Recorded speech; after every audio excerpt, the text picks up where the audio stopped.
to my channel. Today we are going to learn about settlement at Madras. East India company का settlement Madras में कैसे हुआ। पहले settlement story पढ़ेंगे, फिर एडमिनिस्ट्रेशन, फिर law and justice. Law and justice को हमने 3 पार्टों में डिवाइड किया है, first phase, second phase, third phase. फिर मेयर कोड की एस्टेब्लिशमेंट के बारे में पढ़ेंगे। मेयर कोड के ऊपर हम कलकत्ता पढ़ लेंगे और बॉम्बे हमने पढ़ लिया, कलकत्ता पढ़ लेंगे। उसके बाद हम मेयर कोड पे एक सेपरेट वीडियो बनाएंगे और चार्टर ऑफ 1724 पे, जो कि इम्पोर्टेंट टॉपिक है। मद्रास वॉज, क्योंकि हम जानते हैं कि जो उस टाइम मुगल एम्पायर का रूल था, तो लेकिन डेक्कन में नहीं था। इस टाइम जहांगीर का रूल चल रहा था और विजयनगर एम्पायर, जो साउथ था ना, दक्कन, वो विजयनगर एम्पायर के अंदर था। उसका कैपिटल थी चंद्रगिरी। तो इतने बड़े साम्राज्य को चलाना इजी तो होगा नहीं एक पर्सन के द्वारा। तो इन्होंने नायक रखे, जैसे गवर्नर होता है वैसे नायक होता है। Damarla Venkatadri Nayak, he was the governor of that region. तो फ्रांसिस डे ने क्या किया कि पीस ऑफ लैंड ले ली किससे,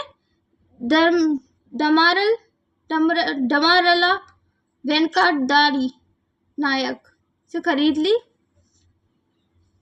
और उसका जो land of peace of land खरीदा था उसका नाम था मद्रासपट्टनम। फिर फ्रांसिस डे ने फोर्ट सेंट जॉर्ज बनाया 1640 में।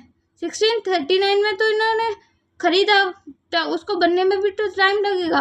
तो 1640 में वो बन के तैयार हो गया। फैक्ट्री का मतलब सिर्फ गोडाउन नहीं हुआ करता था, रेसिडेंस भी होता था इंग्लिशमैन का। वहाँ पर सर्वेंट्स रहते थे, एम्प्लॉयज रहते थे। राजा एम्पावर्ड कंपनी को राजा ने कैसे एम्पावर किया, किसने, नायक ने। वो खुद के मिंट कर सकते, खुद का पैसा। होल सिटी ऑफ मद्रास को गवर्न करने के लिए कहा। मद्रास सिटी 2 हिस्सों में डिवाइडेड थी, व्हाइट टाउन और black town. As the name suggest, white town में ब्रिटिश लोग रहते थे, वहाँ फैक्ट्री थी। फोर्ट सेंट जॉर्ज भी व्हाइट टाउन में था। ब्लैक टाउन में जो इंडियंस थे, नेटिव्स थे, वो रहते थे। Due to the initiative of English trade and commerce gradually develop, certain villages in the neighbourhood also gain importance and progressed. जो आसपास के गांव थे, क्योंकि अगर कोई सिटी है वो डेवलप हो रही है, तो उसके आसपास के जो शहर, गांव, वो भी डेवलप होना स्टार्ट हो जाते हैं और उनकी भी इम्पोर्टेंस बढ़ जाती है। यहाँ देख रहे हैं आप कैसे नायक अपने हाथों का कंट्रोल ब्रिटिश लोगों के हाथ में दे रहे हैं। फिर कहोगे अंग्रेजों ने शासन किया, शासन तो करवाया गया था कि व्हाइट टाउन और ब्लैक टाउन में डिवाइडेड था Madraspatnam. Raja further granted certain other privileges to the Englishman. और राजा ने फिर और भी प्रिविलेजेस दे दिए, और भी संसाधन वगैरह दे दिए, और भी चीज़ें दे दी कि तुम ये भी कर सकते हो, ये भी कर सकते हो, ये भी कर सकते हो, ये भी कर सकते हो। एक विदेशी कंपनी को ये सब सौंपना बड़ी अजीब बात लगी मुझे, तो पता नहीं कैसे नायक थे। मद्रास वॉज सबऑर्डिनेट, जो एडमिनिस्ट्रेशन पे चलते हैं हम।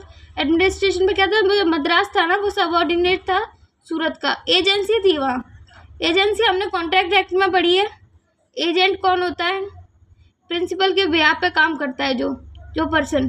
तो जो सूरत में जो गवर्नर है वो हो गया प्रिंसिपल।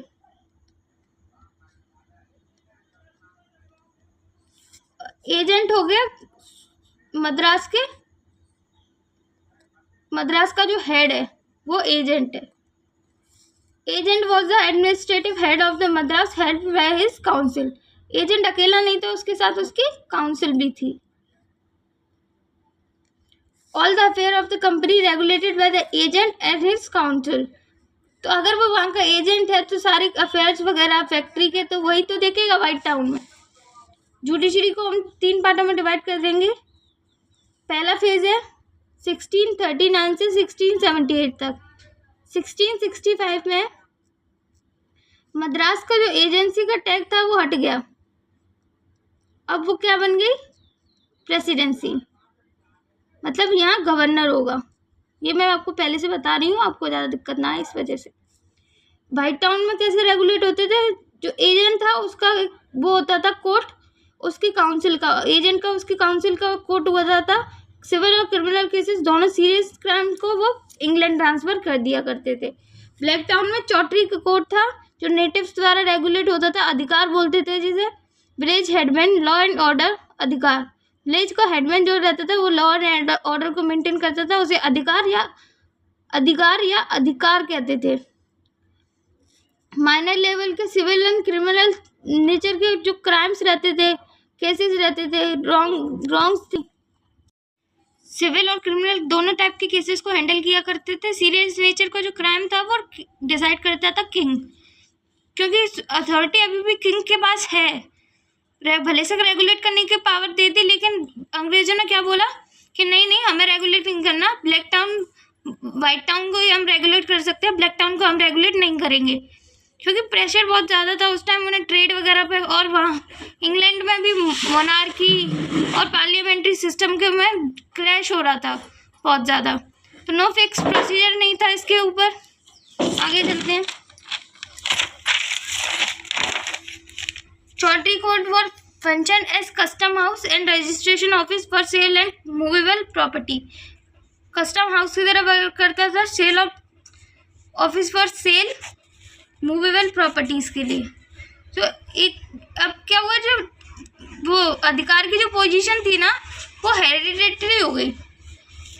कनप्पा नाम के अधिकार थे, उनके बेटे ने ले लिया हेरिडेटरी, उसके बाद फिर उनके बेटे ने लेते रहे, वो लोग इनहेरिट कर ली। ब्राइबरी और कनप्पा पे ब्राइबरी और करप्शन का केस लगा और उसको डिसमिस कर दिया क्योंकि वो सही प्रूफ हो गया था। अब इंग्लिशमैन जज प्रिसाइड ओवर चौल्ट्री कोर्ट। अब नेटिव्स को भी कौन रूल करने लगे, ब्रिटिशर्स। पावर्स देखो ट्रांसफर हो रही है, अपने हाथ से फिसलती जा रही है। सेकंड फेज में चलते हैं। With the appointment of Streynsham Master as governor in 1678 began next phase in the early judicial history of Madras। जैसे with the appointment of Streynsham Master का जो अपॉइंटमेंट हुआ ना, उसके बाद मद्रास में एक नया फेज स्टार्ट हो गया। एक कोर्ट बना दिया उसने, पूरी जुडिशरी सिस्टम को रीऑर्गेनाइज कर दिया, एक सिस्टम बना, एक कोर्ट बना दिया जिसको हम हाई कोर्ट ऑफ जुडिकेचर कहते हैं। और ये कोर्ट किस चार्टर के द्वारा बना था, चार्टर ऑफ 1678। ये कंपनी का चार्टर था, याद रखिए कंपनी का चार्टर था, रॉयल चार्टर नहीं था। किंग ने ये चार्टर इशू नहीं किया था। हाई कोर्ट सिविल मैटर्स भी देख सकता था, क्रिमिनल मैटर्स भी देख सकता था। मर्डर, म्यूटिनी,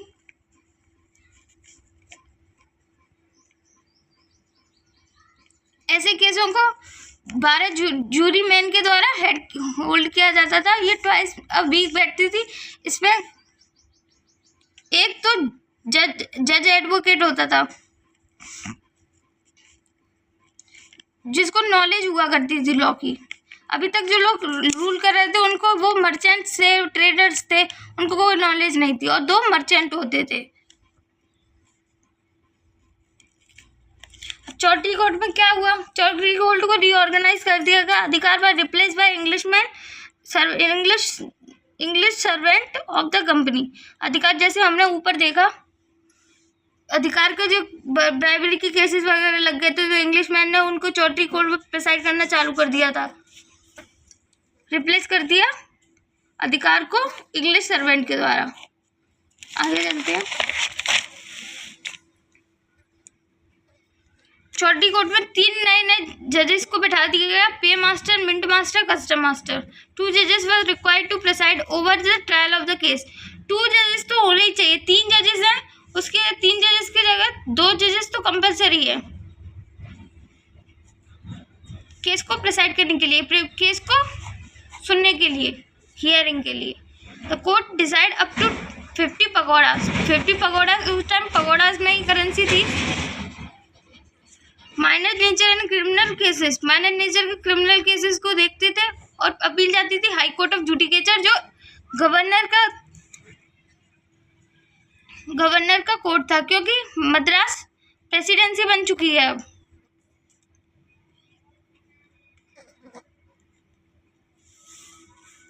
आगे चलते हैं थर्ड फेज में। Charter of 1683। चार्टर ऑफ 1683 से क्या किया? कंपनी का enjoy monopoly of trade, yet many private English merchant trade were still carrying unauthorised trade which resulted into great loss to the East India Company. इस एक बार ऐसी हालत आ गई कि ईस्ट इंडिया कंपनी भीख मांगने लग गई। उसने पार्लियामेंट से कर्जा लिया था, कर्जा लेने लगी और उसकी हालत बहुत ख़राब होती जा रही थी, क्योंकि जो इंग्लिश मर्चेंट थे ना वो प्राइवेट ट्रेड करने लग गए थे। इस वजह से ये किस चार्टर में, इसी वजह से ये चार्टर ऑफ 1683 आया था, जिससे कंपनी की पावर बढ़ाई जा सके और प्राइवेट अनऑथराइज्ड ट्रेड को एंड किया जा सके। 1683 के जो चार्टर था ना, उसके द्वारा कोड ऑफ एडमिनिस्ट्री बनाया गया। Code of admiralty was authorized to try all merchants who committed various crimes in the high seas. जो उसका जो जुरिसडिक्शन था वो सिविल केसेस में था, क्रिमिनल केसेस में था, मैरीटाइम केसेस में था, मर्चेंट में था। मैरीटाइम मतलब सी से related. Also for feature of ship, piracy मतलब लूटपाट, ट्रेसपास किसी की प्रॉपर्टी पे घुसना, इंजरी एंड ऑल रॉन्ग्स। ये टॉर्ट्स की चीज़ें हैं, टॉर्ट्स में आपने पढ़ा होगा। Ruled by equity and good conscience custom of merchant. किसके द्वारा इसका जो प्रोसीजर क्या था? जस्टिस देने का, good equity, good conscience and custom of merchants. Appeal कहाँ जाती थी? Mayor court. Appeal mayor court से कहाँ जाती थी? एडमिनिस्ट्रेटिव कोर्ट में। मेयर कोर्ट मद्रास कॉर्पोरेशन था ना, मद्रास कॉर्पोरेशन, उसमें से उनके पास एक कोर्ट भी था। पहली बार ऐसा हुआ था, जो कॉर्पोरेशन है उसके पास खुद का कोर्ट है। इसके जो मेयर कोर्ट का जो वो थे, पूरा सिस्टम था, कौन किस से मिलकर बने थे वो। एक तो मेयर होता था, दो एल्डरमैन होते थे, कोर्ट ऑफ रिकॉर्ड हुआ करता था, सिविल केसेस हेल्ड किया करता था, क्रिमिनल केसेस सुनने की से परमिशन नहीं थी। मद्रास कॉर्पोरेशन में एक मेयर हुआ करता था, 12 एल्डरमैन हुआ करते थे, बुर्गीज हुआ करते थे 60 से 120 तक।